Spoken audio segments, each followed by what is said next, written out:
But today we've got a very special guest. It's Shannon, the MMA Barbie Clark. She's a mother, a business owner, the LFA champion. She fights this Tuesday on the Dana White Contender Series for a chance at a UFC contract.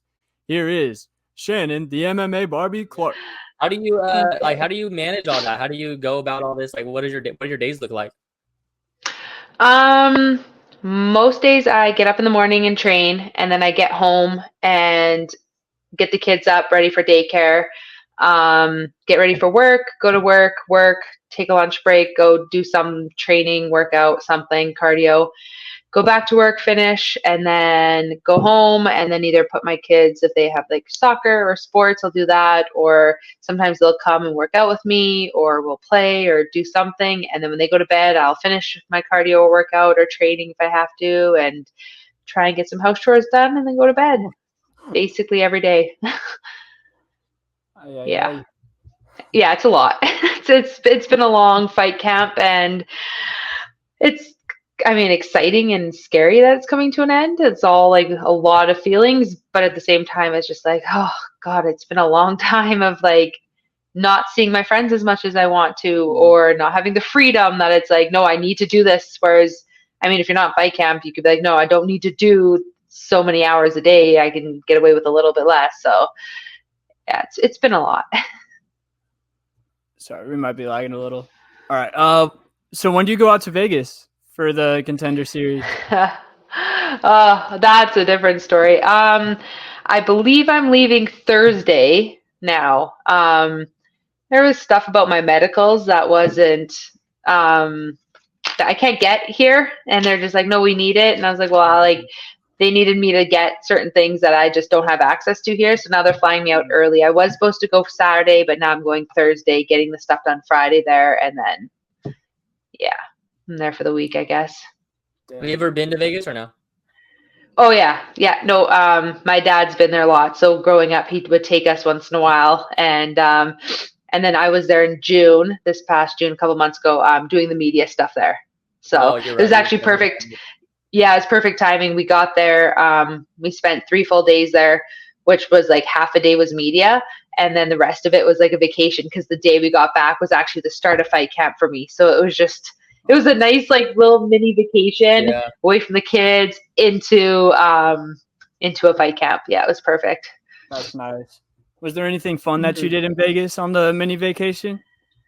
Honestly, it was really cool. Like, we got to go to the where the media was the UFC Apex. So I actually got to see where I'm fighting. I got to see the change rooms. I got to meet the UFC crew. And the hotel we stayed at is the same hotel we're staying at now. So I actually get to had the experience. So I'm not going in blind, because holy crap, is it overwhelming. The UFC is a really big company, guys. I'm learning that. It's just like, holy crap. It's crazy. We were listening to some of your interviews. You're like, you don't even have you have an idea, but you don't even realize how big this stuff is. No, it's seriously just hitting me. Even today, something came up, and I was like, what the fuck? Like, what? And then, sorry for swearing. And then they're like, okay. And they're like, no, how do you not know this? It's common sense. And I'm like, no, this is a huge, big deal. And actually, it's funny. I've never watched a Contender Series. And 2 weeks ago when they showed week 1, I watched it because I was like, well, what am I getting myself into? I don't know. And then I watched it and I was like, what the oh my gosh, this is not a real fight. There's no walkout music. There's no injured. I was like, I had no idea. And then this past Tuesday, I knew a couple people that were fighting. And so I watched it, and then I watched, of course, Dana. And Dana's not necessarily nice. I mean, I get it. He's an owner of a company. We were talking about it already. He was a little grumpy. Yes, and I was like, but you know what he said was true. I totally I agree with what he said. It's just that's not who I am. And I was like, oh my God, I'm gonna be the first person. If I win, I'm gonna be the first person to fucking cry on the chairs. I'm gonna be like, I'm so sorry for wasting your time. I said, go get some fights. I didn't mean to fight one more time. You looked worse. Oh my god, that's so mean. Again, probably true. Like I'm not saying like he's totally right, and I get it. Like you're the owner of a company, you need to have a backbone. I totally understand where he's coming from and all that stuff. But I'm just like, oh my god, this is not what I signed. Like I clearly don't know what I'm getting myself into because I am not prepared for that. So I mean, if I win, I hope it's nice that I win. I hope it's not gonna get ripped a new one, and be like, you might as well suck. And I'm like, yeah, I'm sorry. I'll just go home. I'm sorry. You could have gave the spot to someone else. Like, it's more pressure if you win because like, I don't know if I'm gonna get the contract now. Like, you can say anything about me. Right? And then not only that, you have to sit there while he gives the contracts to the rest of the people. You only leave the room if you get one. I was like, what? Yeah. I didn't know that. I thought that they would have the I thought for some reason I was thinking in the change room they would just have, hey, come on stage, you get a contract, and if you don't go on stage, you don't go on stage. I didn't realize they have you sitting there or anything, and I was like, oh my god, that's even worse. Like, yeah, they like to make it a little reality show. It's almost like The Bachelor or The Bachelorette when they're handing out the roses and you're just stressed. Exactly. Like, oh my gosh. And the worst part is I don't know how to control my facial expressions. I mean, I had one fight when I fought Naira, and I was so mad at myself for that fight because I just knew I could do better. And I mean, I'm the one that looked like I lost. I was pouting. I was so mad at myself.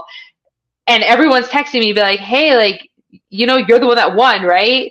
And it's just funny because I don't know how to control it. So if I have to sit there, like, I can't remember the guy's name, but when he was saying that to that guy, like, hey, you only got one fight. Yeah, and he was very composed. I was like, that would not be me. I don't know how you would take that and not, like, make anything with your face. I was like, yeah, that's something I didn't think I'd have to work on. I thought so it's going to be interesting. But, I mean, I might lose and I might not even be in the chair. So we'll see what happens, I guess.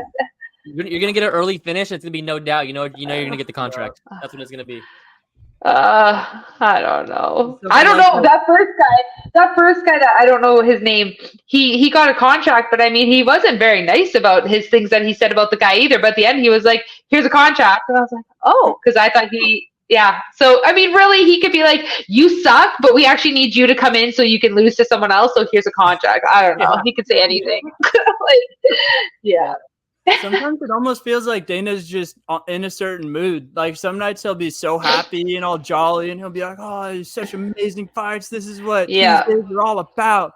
And then other nights he's just a grouchy guy, like he was that night. It's kind of funny. Yes. I know. You mentioned you didn't. You saw there was no walkout for the Contender series. What would your walkout song be though, if you were able to have one, or what has it been? It's called, what is it? I Don't Get Tired, but I couldn't tell you who it's by. I'm not good with names. I Don't Get Tired. It's the only walkout song I've ever had. And I have a few things in each fight that's, knock on wood, that I've won. So I'm not changing, like the way I do my hair or my walkout song. There's a couple things, or like when I sign my fight contract, it's always at the one spot with the same person that does my photo. So it's the same. I keep a couple things the exact same so far, as my luck. So I don't have that this time. So I'll be probably singing it. So if you watch, I'll probably be mouthing it by not meaning to, because I'm going to be like, fuck, I can't. I'm not losing because of this. We'll be singing it with you back home. Is it the one where it's like, I don't get tired, or no? Yeah. Nice. That one. That's a good one. Yeah. Oh, good. Yeah, thanks. Yeah, that one. You got to get some Drake on there since you're from Canada. Yeah, I'm trying to think if I would listen to Drake. I'm sorry, I don't really listen to Drake, I don't think. No, you're good. I just had to mention because he's from Canada. Oh. So we know you played college soccer. Have you seen the soccer kicks that Khalil Roundtree does in the UFC, where he'll have his opponent down on the ground and then he'll just do a soccer kick to their body or their midsection? I feel like that might be a good idea for you if you got someone in that position. No, I don't think I've seen that, but that's something maybe to look into. Maybe you should message me that person's name again. I don't really know who that is. I'll send you a link to the video after. I'll send you a little compilation of them. Yeah, please do. Yeah, that'd be awesome. Gives me some entertainment to watch at least. What was your experience like playing college soccer? Like, how do you feel like it prepared you for like this moment now? Oh, that's a good one. It's definitely pushed me. I have like the mindset that I learned from soccer was you're never going to be good enough. I mean, like my coach was so, I mean, it's harsh to say, but your coach was like I would go, and I remember my 5th year being like, this is my last year of soccer. Like I need to be in the best shape I've ever been out of out of the last 5 years. Like this has got to be it. And we used to run like the 1.5 mile, the beep test, do stuff like that. And I was like, I need to crush my numbers. So my one friend, I called her Pipes, and her and I would finish. We'd finish first, and we would be so stoked because our numbers were so good, and the coach would be like, you guys could have done better. And I mean, that's so harsh, but like I've had that I trained with the uni team like in high school as well. I would go before school and train with them. So I probably had about 7 years at least with them total. And so that was like in my mindset of like, that's not good enough. That's not good enough. That's not good enough. There's always someone better, someone faster, someone stronger, someone better skilled, like it's something like that. So I mean, that really, it's one hand really good because it pushes me knowing, well, I have to be better than I was last fight camp with cardio, strength, conditioning, skills, all that stuff. But at the same time, it's also stressful because I'm like, well, fuck, I got to be better. Like when I do any cardio right now, it's like, well, I have to start my fight camp better than I was last fight camp. And then I have to make sure that every week I'm getting better and better, or else it's like mentally, it kind of has both things where it's like mentally, it's like, you suck, Shannon, or it's like, yeah, that's right. You got to be better. You're in good shape. So I think that's like done the best for me. And then honestly, there's certain feelings like when we played other universities from like BC, they play outdoor all year round. And the 1 year Trinity was unreal. Their cardio was killing all of us basically. And I'll always remember that game of like one of the hardest soccer games I've ever played, and dying on the field and never wanting to be on that position again, where it's like, you just feel so out of shape. So, I mean, that also has always carried with me and being like, I never again want to feel like that. That's cool. Yeah. You got that memory and you never want to get back to that place. So Yeah, did you always know, you always knew you were going to play soccer at that university, even in high school, or would you just go there to get the high level practice in? No, for the most part, I was going to play there. I did get offered to like the States to go to universities there. But I'm just so close to my family. I couldn't actually leave. Like in one hand, I'm just so close to them and it's great. But the other hand, it's like, in a way you regret it. Like as I'm older, I'm like, maybe I should have done 1 year in the States because the experience you could have had, just like, you know, being on your own. But no, for the most part, I knew like my one friend, I called her Daniel. I always have these weird nicknames, but Daniel and I, we grew up together. We played soccer together since I can remember. And her and I would go, like I said, before high school and practice them, or Fridays after school and do stuff like that. And no, I think we just knew like we're together and that was the path we were going to play. That's it. What school would you go to in the States if you would have came over here? What school were you looking at? What was it? There was two. I want to say one was in Minnesota, and I don't remember the other one. The other one, I just remember the jersey was brown and white, and I was like, oh, like I know. I'm thinking like when I was 17, being like, oh, I can't wear that. That's gross. Like 17-year-old girl. Sorry, not who I am right now, but I can't remember the other one. It was Minnesota and somewhere else. Yeah, I can't remember. Nice. Yeah, we can't have the MMA Barbie wearing a brown and white soccer jersey. Right? Right. No. You mentioned before, like how like the UFC and the MMA and stuff is kind of just like a side job for you. Like you obviously have a family, you have a career. Do you think that like mindset? Because I think a lot of times fighters, like some fighters who have nothing like else but that, it kind of helps them. Like I have nothing. Like this is how I have to eat and provide for my family. Like, do you think on the flip side of like you not being necessarily like needing this, like do you think it benefits you? Like you just have nothing to lose. Like, fuck it, I'm gonna go out there and fight. It's like freeing in a sense. Yeah, I think it does help. I mean, I have other pressure, right? Like like my company is just like we changed back offices, so we're very behind right now at work. So that stress of that kind of stuff. But on the other hand, like you said, the money wise, it's literally I'm doing this for fun. It's a hobby for me, fighting. It's not a career, and not a whole lot of people at this level I'm learning is like that. So like you said, like when I watched the Contender series on Tuesday, it was more like, holy shit, this is real kind of thing. And then it took like a day for me to be like, okay, well, at the end of the day, my goal is to win. If they don't like me, I'm not going to change who I am. At the end of the day, I'm going there. My friends are coming to Vegas. I have people that are coming that won't be able to get in, obviously, but we're all going. And afterwards, hopefully, we're going to Dueling Pianos to celebrate. Ooh. Whether that's a win, a contract.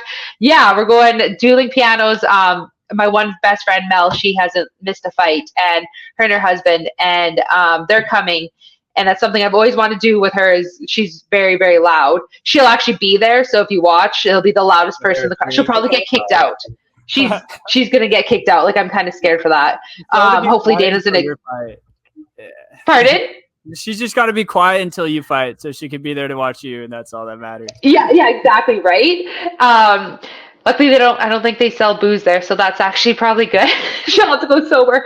But her and I, like when we get together, we're very loud. But anyways, the one thing I've always wanted to do with her is go to Vegas and do the Dueling Pianos, because her and I are just love that. Like they're so good at there. And hey, you know what? I get the opportunity, because when else would her and I really be able to go to Vegas? So I'm so grateful for that opportunity. So at the end of the day, I just hope I win, and at least I get something out of it. It's a really cool opportunity. Yeah. And I could totally say the wrong term here, but your business is it's a financial advisory firm. Is that? Yeah. Oh. So, no, that's exactly it. Basically, like my dad's had it since 2002. He opened it. And then since I was in grade 2, I've always wanted to take the company over. And, it's no one says I want to be a financial advisor in grade 2. But apparently I'm a nerd and wanted that. And then, so we're 50-50 in the company, and it's like investments. I mean, we do life insurance, like it's all that stuff. Yeah. It's not MMA wise. It's not the same at all.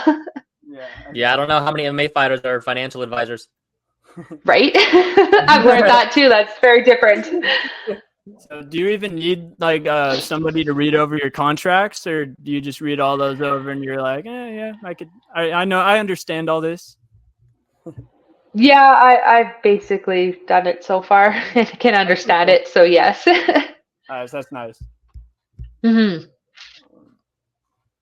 How's the weight and everything right now? Everything's good. Camp's going smooth.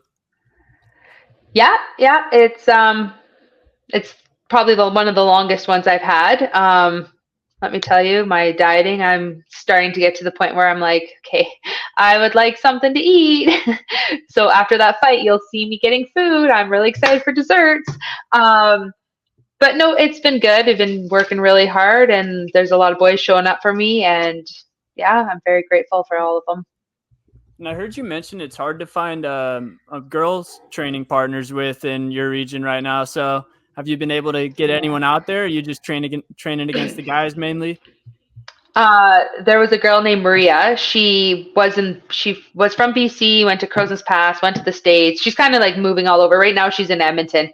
And she actually came down for a couple of days.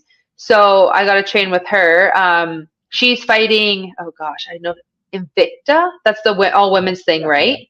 Yeah. So she's good. I just saw it today. She's fighting in September. So, she came down for 3 days, but besides that, I mean, there's a couple cops that are females that have come out, but they just do it for their cardio sake. It's not actually like, I think I've done like a couple like kickboxing sessions with some of the girls there just to like do pads with them and stuff. But besides those 3 sessions with her, the rest have been all the boys. Yeah, no girls. Have you done any research on your opponent? Have you seen any of her past fights or anything?